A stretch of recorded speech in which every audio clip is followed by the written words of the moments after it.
Tennessee went to Georgia on Saturday and couldn't quite get it done. So now the Bulldogs and the Vols are both 8-2. And would you believe when you go to Jerry Palm's latest college football playoff bracket projection, both the Vols and the Dogs are in there.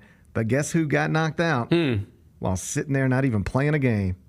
Your Ole Miss Rebels. Oh, Boo. man. Oh, man. Boo. Georgia's success. It's tough. Comes at the Rebels' expense. At least according to Jerry Palm, the official college football playoff rankings obviously don't update until tomorrow night on ESPN. But Jerry Palm, he's one of the best in the business. He's been projecting this stuff for decades. And so he's got his projections updated already at cbssports.com. The 1 seed right now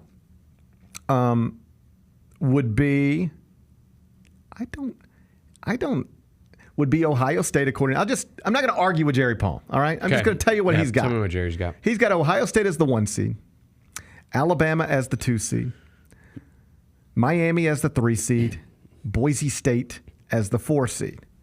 Then he has Oregon as the 5 seed.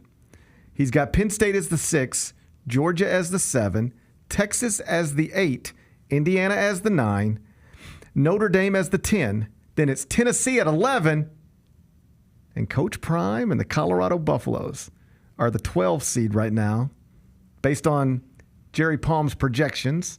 And those projections would have Coach Prime and Colorado opening the college football playoff in December at Oregon. That is awesome. Because I'm excited that they're going to get in. It seems like they're going to get in. They got a good chance. They got to play. I think it's at Kansas. They do this weekend. No, it's it's like the 2:30 big kick. Yeah, I watched that game this past weekend, and they look great. He's doing it. We talked to Mike Leaves about it. He's doing it. Never mind. I'm not gonna say it. What do you want to say? I was gonna say if I was the Titans, if Coach Prime was went from. Let me make sure I got this right. You went from I wouldn't touch Shedeur Sanders. I didn't say that. You did say that. I said there were some uncertainties because of what he said about his offensive line that time. You seemed very skeptical of Shedeur Sanders. He threw his offensive line under the bus. Okay, now granted, maybe it was the right call because they've been great since then, but he did do that. How bad does Will Levis got to be his whole life for Bennett to go from I wouldn't touch Shedeur Sanders to bring me Shedeur and his dad? Will wasn't terrible yesterday. Bring me Shedeur and his dad. Bring them down to Nashville. Travis Hunter. I want all three. You want all of them? Yes. Yeah. If the Titans I think it's going to be hard to get all three. If the Titans could find a way to get Coach Prime, Shedeur, and Travis, all three on the squad next season, I'm ready. I'm in. I think you can have 2 of them, but I think it's going to be hard to get 3 because the players are probably both going in the top 5, and you probably ain't going to have 2 top 5. The Titans aren't going to fire their coach after 1 season. They're not. Well, they're not. They might not fire Will Levis after 1 season, bro. He didn't look terrible yesterday. He had a 98-yard touchdown pass. He was okay. And I hope they don't win any more games. Don't win. No more winning. Yeah. Okay. Titans going to get that number 1 pick. I believe it. And then screw it up by selecting who? I don't even say that. Don't even say that. I don't know. We'll see. I think the draft's still got to shake out. It's Travis Hunter dropping the Heisman pose again. So he's terrific. Dude, he's insane. I've heard people debate, though, whether, he's great. Mm-hmm. A great college football player. There's some skepticism that he's going to be awesome in the NFL. See, here's where I just don't buy that because there was also skepticism once upon a time that the Honey Badger was going to be because he was little, and he had a great NFL career.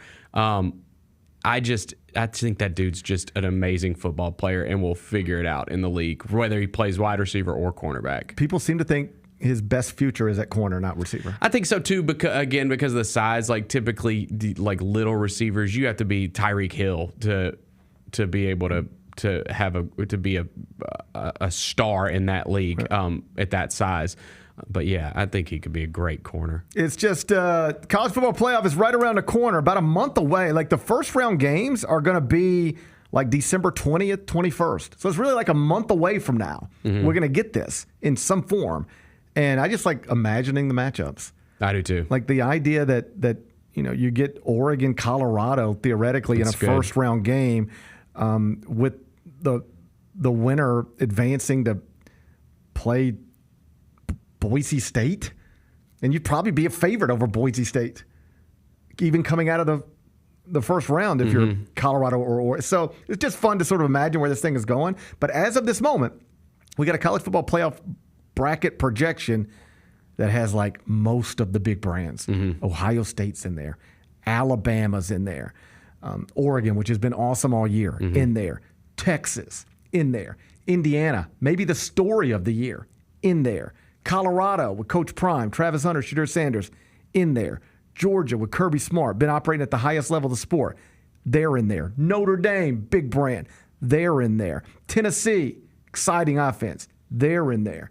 Ole Miss right now, the team that got pushed out, but the Rebels got Florida this weekend. Obviously have Mississippi State left on the schedule, so there's still time to improve the resume, but it's shaping up. Starting to shape up the college football playoff. 12-team, first edition. It's going to be terrific. The Gary Parrish Show, live weekdays at 10 a.m.